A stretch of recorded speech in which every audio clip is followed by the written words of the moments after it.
Hello friend, how are you doing today? My name is Mary, this is Happilyeveresch, and today I want to share with you the top 5 books that I read this spring. This is my first time doing a top 5 seasonal video. I've always really enjoyed watching them, just have never gotten around to making them, so we're adding them now to our booktube repertoire. I'm very excited to share all the books. I feel like I had a wonderful reading month this spring. These are all stellar reads and I'm very excited to chat about them. So let's just hop into it. The top 5 books I read this spring with one bonus because we can't help but cheat a little bit around here. So my 6th cheat book is All the Light We Cannot See by Anthony Doerr, and why I'm not including this in my top 5 is because this felt like a winter read to me. I read most of it in February, I ended up finishing it in March, but this definitely just didn't feel like one of my spring books, so I'm throwing this in as a little bonus, but this is an epic, sweeping historical fiction novel that is so in-depth and you get wrapped up in these characters' lives and the way everything interconnects. It is hugely beloved and I understand why. I loved the setting. It was so atmospheric and this gets a lot of praise and I definitely can see why. It's a really phenomenal historical fiction novel. It is everything that I want historical fiction to be. It's so carefully and intricately detailed and the setting was just utterly enveloping. I felt like a movie. It was so cinematic. I really enjoyed this one. It was a book club pick. A lot of these on my list, or maybe not a lot, a few of them on my list are book club picks. I'm very grateful for my book club to be pushing me out of my bookish comfort zone and reading some hyped books. That is not my bookish comfort zone. So I'm very excited to have finally ticked this one off my list. All right, I'm going to be starting from number 5, working my way up to number 1.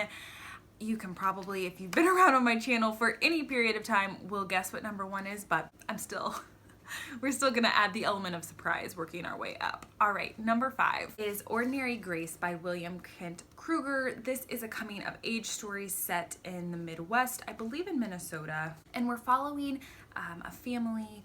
The father is a preacher, the mom stays at home, and the 3 children, and this book, the children are confronting death. It's just being thrown at them this summer. It's definitely a coming of age, a transition from childhood to adult story. It definitely feels like a child waking up. This book feels like just coming into understanding the world, but also to understand how to give grace. The main characters are kind of grappling with what it means to believe in God and to believe in God amidst the major tragedies in their lives.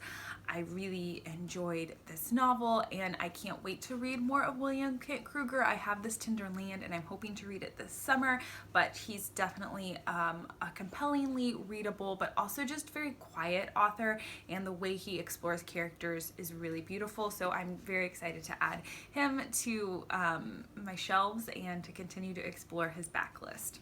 Number 4 is another author that I adore, and that's Ann Patchett, and this is The Dutch House. I listened to this on audio. Tom Hanks narrates it, and I highly recommend giving the audiobook a try. I think that this would be a wonderful start in audiobooks because Tom Hanks has such a recognizable voice for many people. I think that this would be a really easy way to kind of hop into audiobooks because his voice is just very comforting and easy to listen to. But this is another family story. You'll see probably with my list, I like family stories, but this one is really kind of centered around the Dutch house, and it has a very strong fairy tale aspect to it with this, kind of magic house. There's almost like a Hansel and Gretel, evil witch, kind of evil stepmother. It definitely has that feeling, even though there's nothing like overtly magical realism. She still kind of manages to weave that fairy tale vibe into this. But I just loved the 2 main characters and their relationship. I loved them kind of looking back on their memories and kind of deciding what was reality, what was just, a crafted for them. But I think Ann Patchett writes beautifully about characters, and I think that this book was really phenomenal. I highly recommend it. I know lots of people really have enjoyed it, reading it this year too, and I'm one of them. I fall in the camp of love, so I highly recommend this one by Ann Patchett. All right, number 3 on my list is A Place for Us by Fatima Farheen Mirza, another family story. This one is following a Muslim family. The parents have immigrated to the United States from India, and so we're following their story as well as their children's story being first-generation Americans. This looks at religion, what we pass on to our children, how we can compromise with our children, how do we balance showing grace but also being a parent. This looks at finding your own way. What do you want to take from your parents' culture and religion, and how do you make that your own? It looks at regret and second chances, and it's so beautiful. I adored this one. This one probably out of all the books I had the strongest emotional connection to. Well, this one and my first one, but this one definitely just kind of tugged at my heart, and it's also the one that the longer I sit away from it, the more I'm drawn to it, the more I appreciate it, the more I love it. This was a phenomenal read. It gets so much praise, and I absolutely understand why. I think that Mirza is a new talent that I can't wait to follow. I hope she writes lots and lots more, because I thought that this one was really great, and I think that she is a voice that I want to hear more from. So loved this one.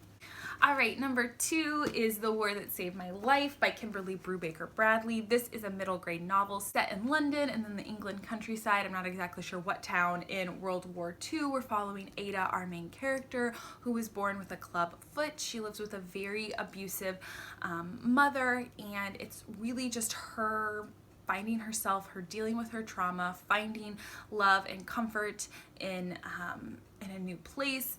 I adored this book. I think it's an excellent examination of childhood trauma. I think this is one of the best middle grade books that I've ever read. I did read the sequel. It's a duology, and the audiobook was great for the second one, so I would assume that the first one's good as well.